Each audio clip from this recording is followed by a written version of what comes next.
Well, good morning, everyone. We are in 2 Samuel and finishing up with chapters 8 through 12. There's a couple of things I definitely wanted to deal with because it helps sets up chapters 13 through 15. And so we left off talking about all the events that helped set up the stage for David's sin there in 2 Samuel chapter 11. And then we talked about different contrasts between David and the servants of David and those who were willing to risk their lives and fight while David is over here indulging in pleasure. That's typically how sin works. But I wanted to pick up with the question about the Ten Commandments and which ones did David ultimately commit or violate and when he took Bathsheba. And then also kind of dive into the question of why did God spare David? Why did he not do what the Ten Commandments says, which was ultimately he was supposed to receive the death penalty? So what are your thoughts on that? What are the Ten Commandments that David violated when taking Bathsheba, and why did God not put him to death? Obviously, thou shalt not kill, thou shalt not commit adultery, thou shalt not covet thy neighbor's wife. All right.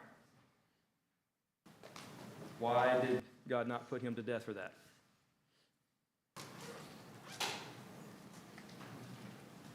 Because of his heart and the way that he responded when that sin was brought to his attention. Okay. Trevor, did you? Show mercy. Show mercy. Anyone else? God had also made a promise about David, so he was holding on to that promise as well. Yes.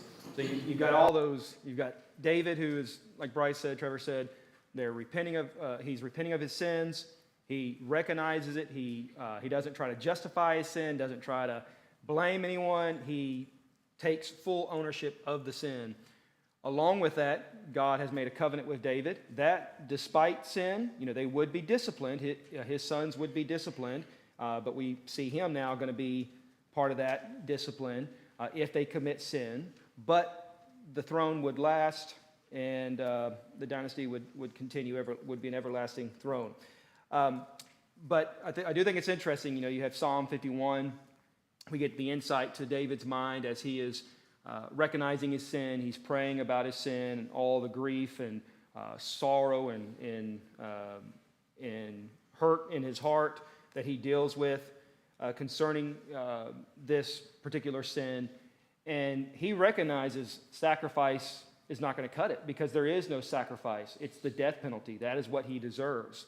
There is no, hey, let me take my sacrifice to the priest, let him slit the throat of this animal, and there's life in the blood, and God's going to forgive me and forgive me of my sins. It's not going to happen with the sacrifice because it is, again, the death penalty. So this is the mercy of God. God is because of his faithfulness to David, because of his as we learn all the way back into Exodus, as I believe Marshall dealt with this theme as well, he is a forgiving God, he is long-suffering, he is merciful, and we see how then he deals with those who are willing to repent of their sins, which ought to give hope to us, but specifically hope to the readers of Samuel who are in exile and who feel like they've been abandoned by God. All right. Yes? Also, God's mercy, as far as not just killing people as soon as they sin, I think that extends even to people who do not respond as they should, because Adam and Eve should have been put to death. Yes. And they don't seem to have a contrite heart necessarily. They're saying, it was this one, and it was this one, and it was this one. Sometimes God will show mercy and not just cause people to die physically, because he has bigger plans than we can even comprehend, and it's his choice whether or not he puts someone to death or not. Yeah, absolutely. Yeah, I mean, if it plays with his will in the big picture, then obviously he's going to use those individuals, and he uses them as an example to us, so absolutely. Okay, Nathan comes to David. He gives a parable to him, and that was one of the questions here. I do think one of the reasons why Nathan uses a parable is to wake David up, so to speak. He's been blinded by sin. And so David is coming to, or Nathan rather, is coming to David and going to give this story. And as you see, Nathan is going to be it's perfect how he presents the story. David quickly rushes to judgment, rightfully so, of, hey, this is what needs to happen. And then what we're going to see is that God is going to use everything that David said that should be done to this individual, this rich man who has taken this poor man's lamb.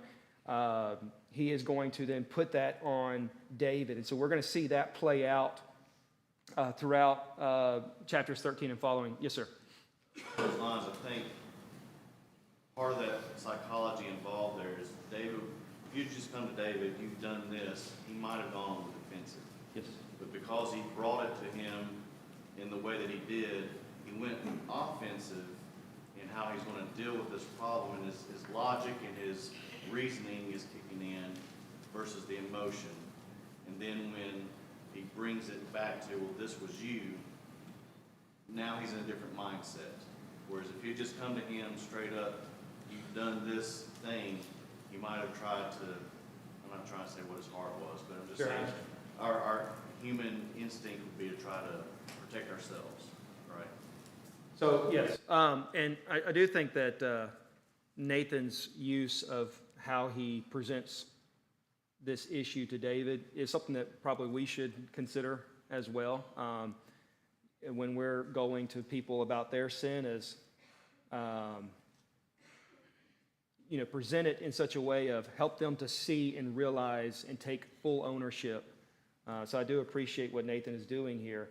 And I do think it's interesting in comparison, we'll get more into this as we go, but in comparison of the wise woman who comes along, Nathan's use of this story and how he approaches David is leading him to a conclusion, which is repentance. And so, yeah, absolutely. Okay. Right. Just one other thing. David, when he was confronted with the parable, it says his anger was greatly kindled against the man because the man had taken a pet lamb. Okay, then Nathan turned it right around on David and said, you have committed adultery, you've taken another man's wife, and you have killed a man. And I think David saw the enormity of his sin compared to what he was so angry about, which was just taking somebody's pet lamb, which was wrong, of course, and he should have been angry, but he should have been 10 times as angry over his own sin. Go along with what Tony is saying, I think, when he asked what sins did he commit, not only did he covet, he stole. Yes. He took what belonged to his neighbor, and he bore false witness. He didn't bear false witness against the neighbor, but he was deceptive in what he did. And I think David did. He agreed, some people want. He understood the enormity of what he had done. And for us, when we sin, it very rarely is one little thing that we've done that's wrong. There's more tied up into it than what we want to say sometimes. And I think David's heart was honest enough to recognize that and say, see not that one sin is not severe, but when you compound it over and over again, it weighed heavy on it. Yeah. And coupled with that, with what he should have deserved and he didn't deserve. And so now he's got the pain of sin, but also he's wrestling with the mercy of God. And I think we're going to see some of that play out in chapters 13 and following of how that's going to mess with David when we get there as well. All right, anything else? One quick thing is that David said in verse 6, he shall restore the lamb fourfold. Well, it's interesting that David's punishment was fourfold. Number 1, in verse 10, the sword will never depart from your house. Number 2, I will raise up evil out of your own house. And number 3, I will take your wives from before your eyes. And number 4, the child will die. Yes. Take that one step further. he has 4 children die. So that's part of that fourfold as well. He loses his first son with Bathsheba. He loses Amnon. He loses Absalom, and then Adonijah. So there's that fourfold keeps happening to David. Absolutely. So, okay. All right, moving on then from chapters 8 through 12. Go ahead and let's get into chapters 13 through 15. Now, in this episode or this section of our of Scripture here, you do have the account of Amnon, who is quote unquote in love with Tamar. Obviously, we recognize that is fulfilled through lust, but he is in love with Tamar. He desires her. Then you have someone in the background who is going to be causing issues for David, but that is Amnon's friend, and then also cousin who suggests, hey, here's how you can get Tamar to come and you can fulfill your desires. As you know, he ends up raping her. Then from there, Absalom, because of his anger and because of the lack of justice on David's part, Absalom is then going to take matters in his own hands, and he is going to destroy Amnon, and then he is going to rebel against David, and it's going to create all kinds of issues. And so you have, again, that prophecy that Nathan gave about the sword will not depart from your house. That begins to happen in chapter 13 and following. So be paying attention for all of the times where God is going to be faithful to that promise, or to that curse, which is also a promise. But all right. Also on this, along this line, you are going to see a lot of that poetic justice coming to fruition as well. So a couple of things that I noticed is that you have God saying, "Hey, I'm going to do all these things because of your sin." So that's these are the consequences of David's sin. But then there's things that help to contribute to that. First and foremost is David's lack of parental control, the fact that he is just not being the kind of father he should be. We'll have more to say about that here in a moment. But also, in just a second, Kevin, I'll get you. Also, another contributing factor to this is David's many wives. And so because he has a complex house, there is going to be issues between these children. And so because of, going back to your point of it's not just one sin, it's because of all these kind of things that David's been doing, it's coming to a head. And God's going to use David's choices to bring about this prophecy and this downfall here.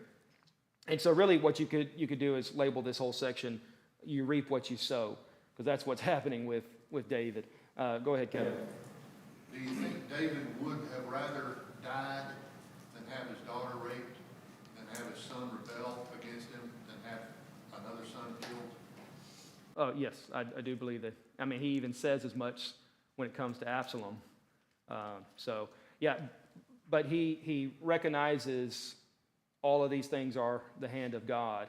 Now, obviously, his own choices, but in the sense of God said there would be divine punishment, and now it's playing out.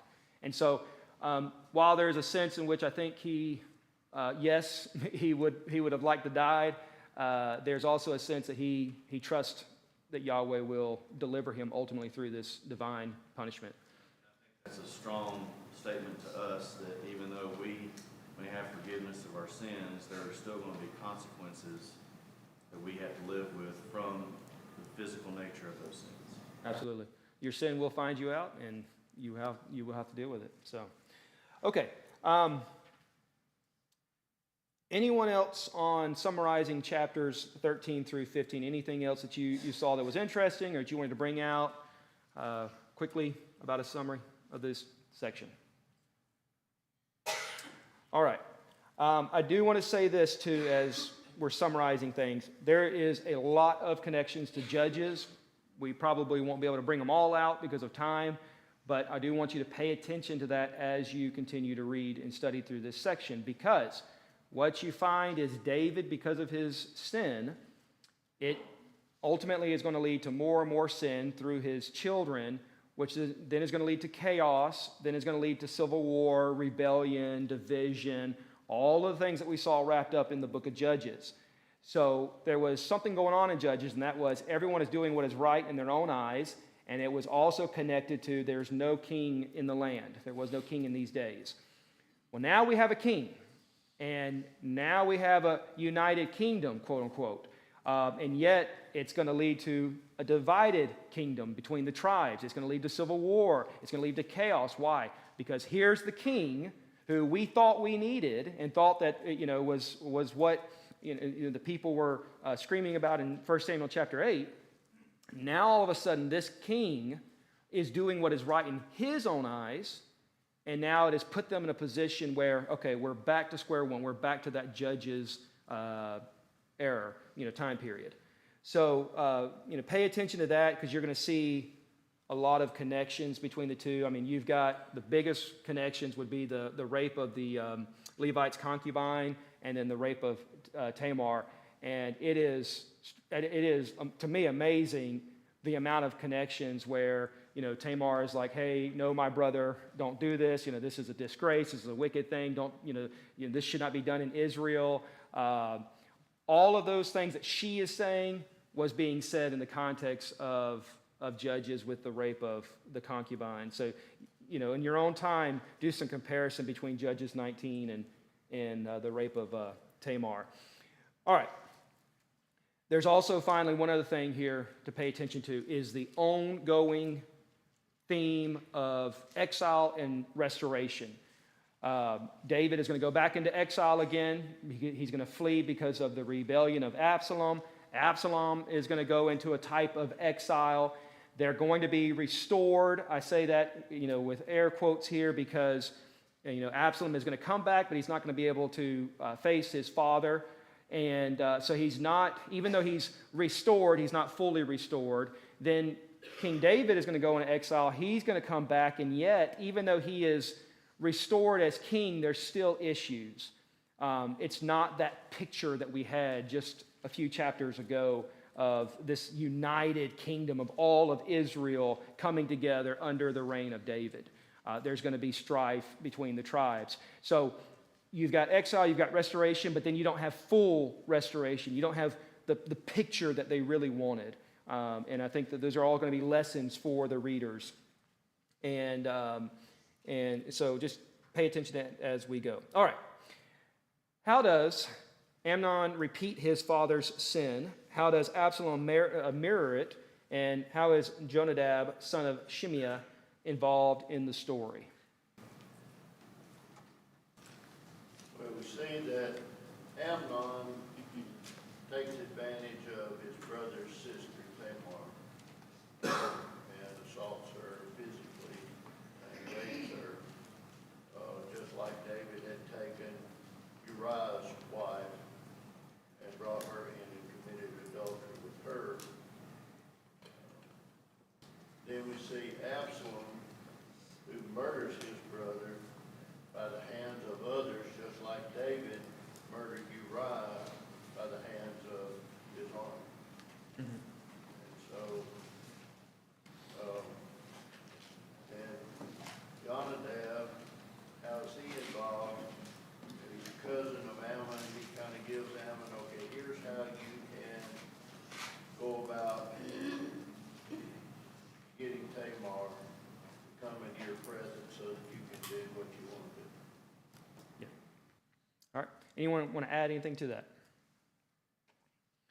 All right, let me ask you this. Do you think David would be more aware of what's going on if he had not been caught up in all his sin?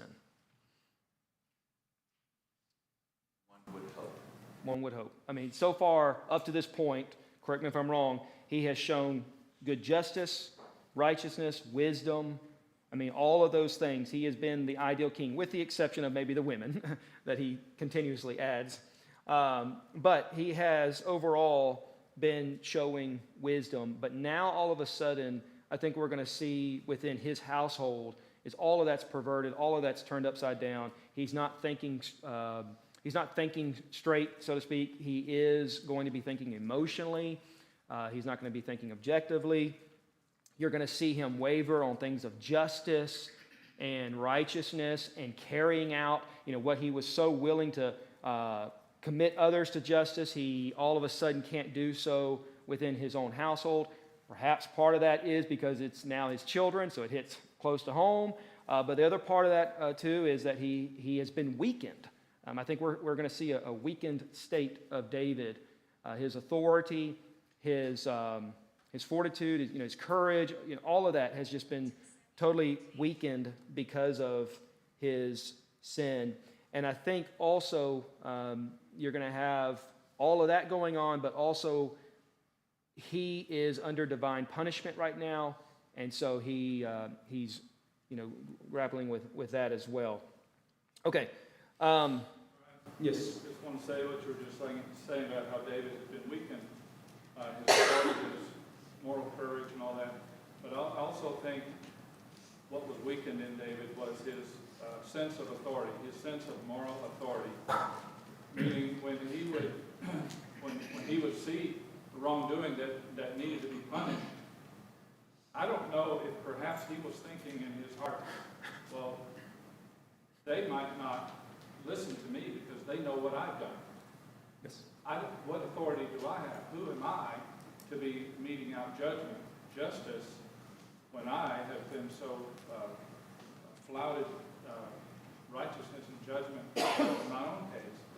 And just thinking about how the people who he would pronounce judgment on might rebel against that and say, who are you to be saying this about me when you've done this, that, and the other? Yeah, he could certainly have that kind of objections from those. I do. Go ahead, Marshall. I'm not going to deny that there is a weakness and a spiraling in David after his sin, at least as it's portrayed here. However, I don't know what he was doing with his family before that. And if he's That's a good following in point. the footsteps of the priests and the kings that are before him, this is something we see a lot around us, is that there can be great leaders who don't know how to handle their family at home. Yeah. And so hopefully David was doing good up to this point, but the author hasn't told us much about how he's handling his home at all throughout this entire time. Yeah, that's a good point. I had not considered that. I do see a lot of connections between him and his leadership with Eli. He's not going to restrain his son like Eli. Things like that. But yeah, that's a good point.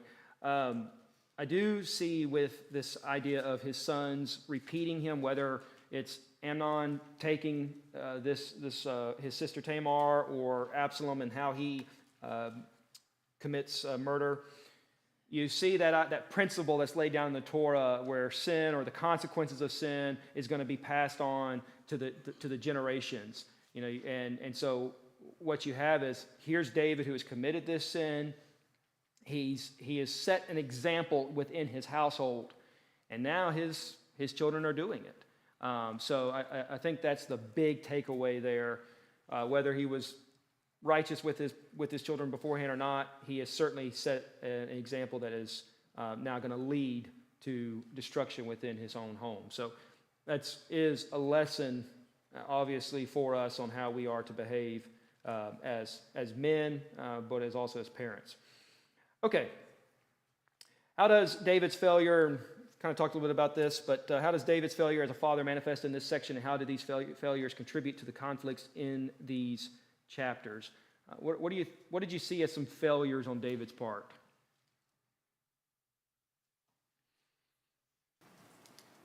You already mentioned how he creates, what was your word, complex household, Yes. having the multiple wives. I remember years ago when I was first introduced to this account and reading it in one of the Waldron books, they made a point that, okay, look, it seems, how could someone develop affection like this for his sister?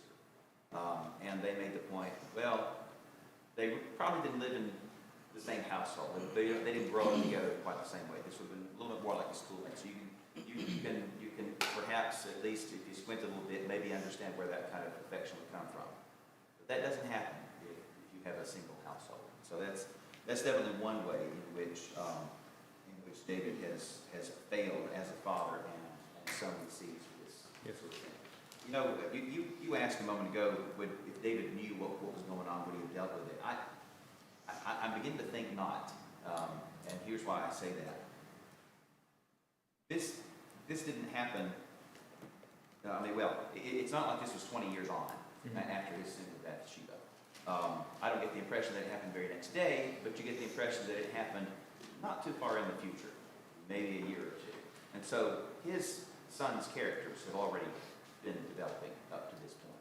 He clearly has not taken a strong hand. I mean, we're going to get it explicitly spelled out for us with Adonijah, but he clearly has not taken a strong hand in shaping their character. Yeah, that's a good point too. Kind of think about the modern example of, here's elders doing the elders' work, preachers doing the preachers' work. They're saving the world, but they're not saving their own households type deal. And that's what you see in David. He's saving the world.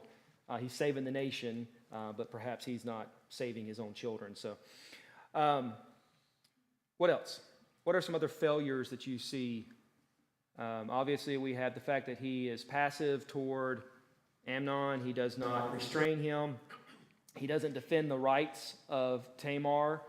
So we're seeing, he's not the king of justice and righteousness as we thought he was. Absalom is going to seek for revenge. He's not going to do anything about that. So there's just all these failures that are happening, and I think that's going to help contribute again to this prophecy being fulfilled. God is going to fulfill it through the choices, through his actions, his inactivity as well toward his children. He's going to fulfill this prophecy through that. Okay. Bryan, one thing too is his failure to deal with Amnon's actions allows Absalom to build up this desire for revenge. If David had taken care of the issue, then this issue would never have arisen for Absalom. And so he failed his son in that regard. Yeah.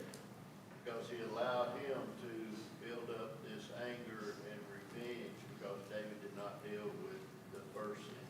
Yes, absolutely. In fact, now that you bring that up, let's skip to that question about what are Absalom's motives for usurping his father's throne.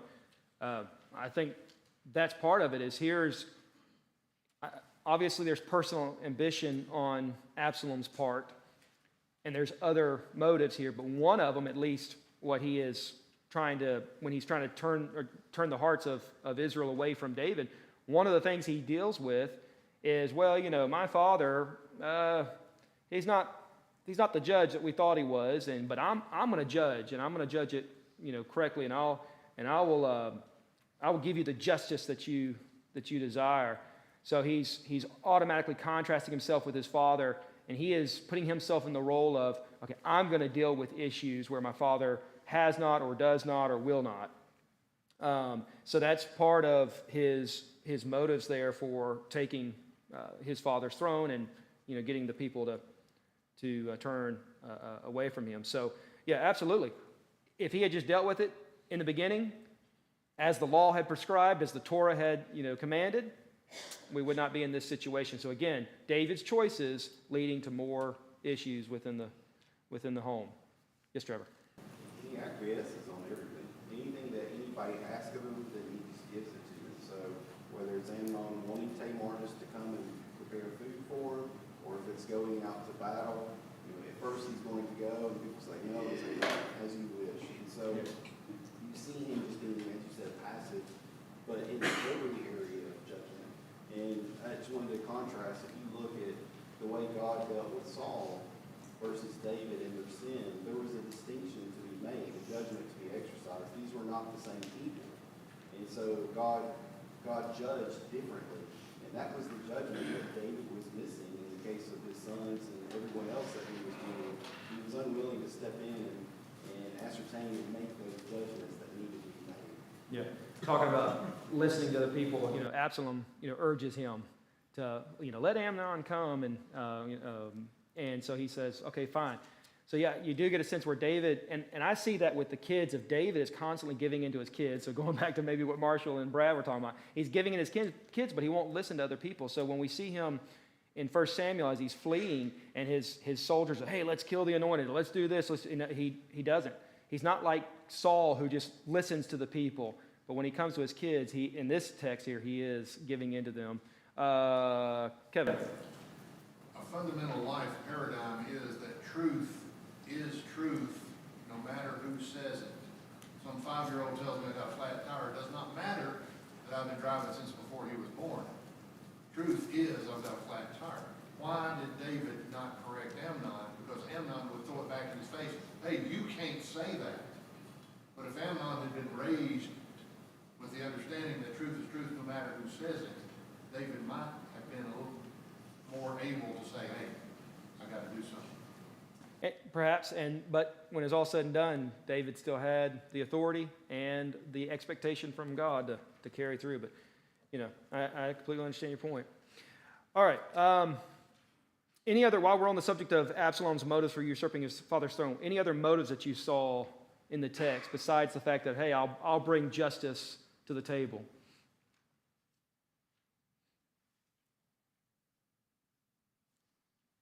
A little later, it says that he sets up a monument for himself.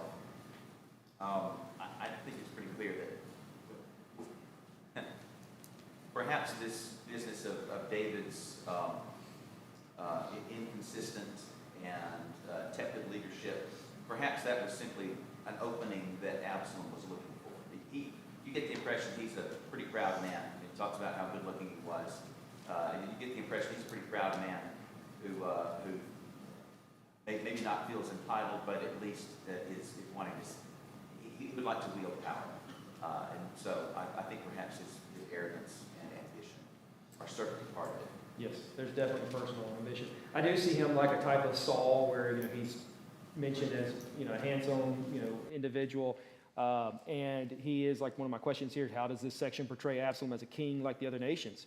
Well, here he is.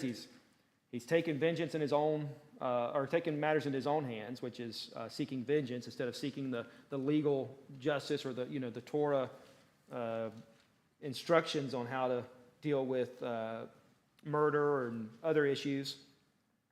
He's being highly praised by the narrator because of his looks, his children, all of this, his hair. And so you're getting this picture, especially as he goes to grab this power. The people, the Israel, still have not learned their lesson about these things, about looking to the externals. But in chapter 15, it's interesting. You get more of that contrast between the ideal king of Deuteronomy 17 that we've talked about so much, and then what he does. So in 2 Samuel chapter 15 and in verse 1, it says, "Now it happened afterwards that Absalom prepared for himself a chariot and horses." Well, Deuteronomy 17 says what? Don't multiply chariots and horses. It's not about military power. Now, obviously, this is a chariot, and this is horses and only 50 men, but I think the point is that Absalom, from the very beginning, is already starting to contrast with that ideal king of Deuteronomy 17. Then he's going to again, excuse me, I'm trying not to cough in your ear. I still have this cough. This self-promotion he's got going on, and just the rebellion, all of that is totally against the kind of king that God desires and that God had within David. Yes? And contrasting him with David here, you talk about the self-promotion and the aggrandizement and the way he seduces the people. Here he is rallying support behind himself so that he can take power. How did David come to power? How did the people rally behind David? He just did what God expected of any Israelite, and people saw that as leadership and immediately flocked to it. Yeah, that's some of the points that we made previously. Is when you have covenant faithfulness, that's what unites the kingdom. When you have covenant unfaithfulness, that's what divides the kingdom. And we see that played out over and over. It's a broken record. So absolutely. But he also even had to be almost persuaded to join the ranks of royalty. Do you think Does some mean thing for me to be the king's son-in-law?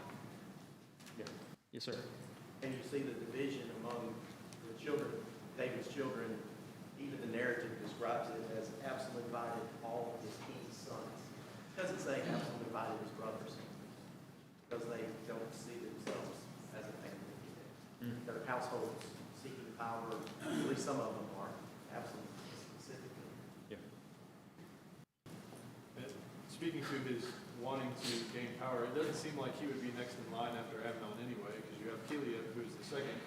Kiliab somehow avoids all of this mess, maybe because his mom is Abigail, but Absalom would have had to take the step in order to get the kingdom because he's not next in line. A couple of other things I thought about is, what were his motives? I think the lack of favor from his father David. He was in exile for 2 years. David had nothing to do with him. Even when he brings him back, he shows him no interest because he doesn't allow him to come and see him. And then the influence of others around him, the advisors that he associated himself with, I think needled him on, pushed him in that direction. Anyone else? Yes, sir. Well, Absalom was secretly gathering a following, and doing it by craftiness and just trying to persuade people to get behind him. Anytime you see that kind of action, there is trouble afoot. I mean, I have seen at least one church divide that way, and I'm sure many others have divided that way by one or a small group of people just going around privately, secretly, and gathering a following to their side, and then the next thing you know, the whole thing blows up and the division happens. Also, you see Jonadab being a part with Amnon and setting up the plan there, but when Absalom's plan unfolds and all the sons they think are killed at first, he's the one who somehow knows that no, it's only this one that's being taken care of. So you see there's this other character who seems to be manipulating things, presumably for his own benefit. All right. Man, I love all the comments. Yes, sir. That's one, probably. Go ahead. Point this out, I think she's right. We're hitting all around it. Bitterness. Absolutely, his heart become bitter. Maybe didn't do anything about it. Absolutely. All right, thank you, guys. I will have the next lesson emailed out this afternoon, and the printed copies will be on the back tonight for pickup.